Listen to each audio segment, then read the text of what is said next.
The emblem of the Southern Cross. It was on that very day that the aircraft bearing the mark of the Southern Hemisphere brought about the defeat of Leasath forces. But the story barely made the news, and the army showed no apparent reaction. Almost nightly, Leasath's commanding officer, Diego Gaspar Navarro, plays host to grand banquets within Gaia's Tower.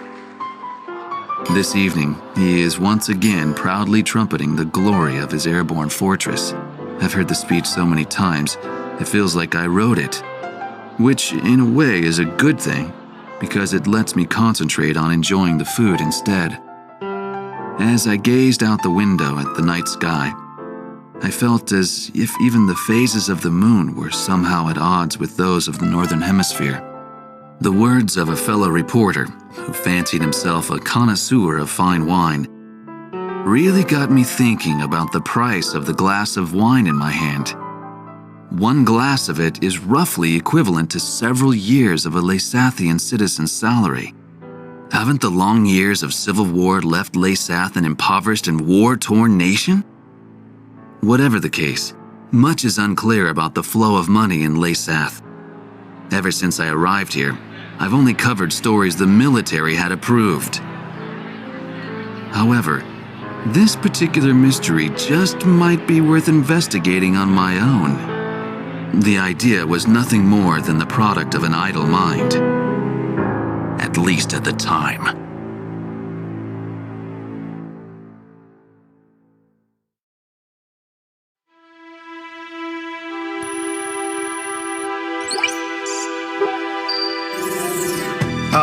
Okay, let's get started with a report of the situation. I think our best option under the circumstances would be to head towards Santa Elva. Santa Elva is a strategic location that we have to pass through to get to the capital, Griswold. However, there are several other strategic points on the way to Santa Elva. Which points you choose and in what order you do so is up to you. It looks like your decisions will affect the course of this battle. I know it's an immense responsibility, but there's no one else to count on. We're relying on you to get us through this. It appears that the enemy's Miller unit is gathering at Kingshill. It looks like they're trying to take back Port Patterson. I wonder what they're up to. Next, we have reports that the Allied Davis unit is cut off at Stand Canyon. Gleipnir took off from Puna Base and is currently standing by at Terminus Island. With the long strike range of the Gleipnir, there's not much our forces can do. It appears that the enemy is moving towards Stand Canyon to eliminate our remaining forces. We'll need those remaining forces in our attack on Santa Elva, so I think we should probably send help.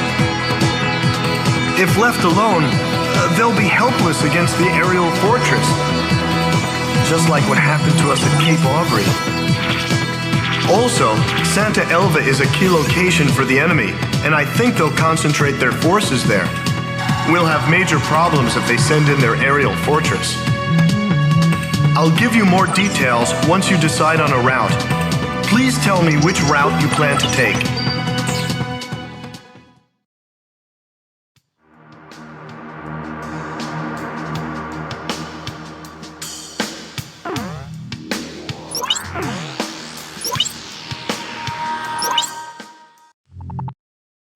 Leasath's Miller unit is meeting up at Kingshill. Based on the sheer strength of the enemy force, an offensive aimed at retaking Port Patterson appears imminent. A partially completed highway runs directly from Kingshill straight into the heart of Port Patterson. The enemy intends to use this highway to swiftly spearhead its way through our defenses. Their ground forces must be destroyed if Port Patterson is to remain ours. Our soldiers are in a precarious position. If they are attacked now, they will have no choice but to abandon the port. One more thing. On the highway leading to Port Patterson, there is a tunnel. If an enemy tank makes it to the tunnel, it will be beyond the reach of any air assault. If even one enemy tank enters the tunnel, our mission will fail. Please make sure this doesn't happen.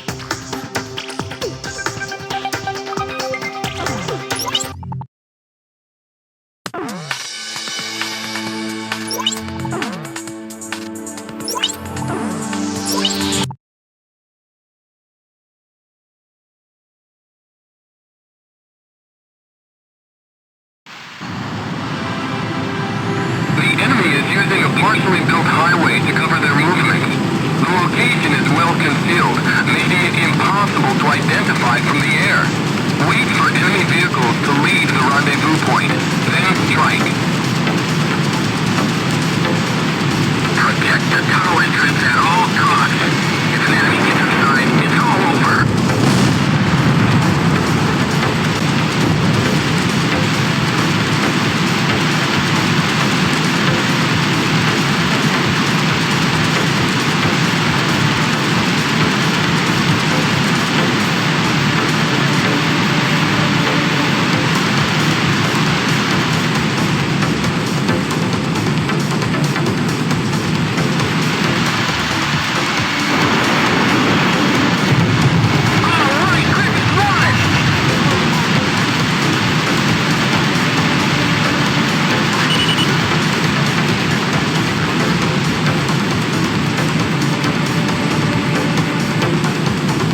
We've succeeded in preventing the Miller unit from invading Port Patterson. Leasath forces are in retreat. Let's hope they've learned their lesson and think twice before trying to take Port Patterson again.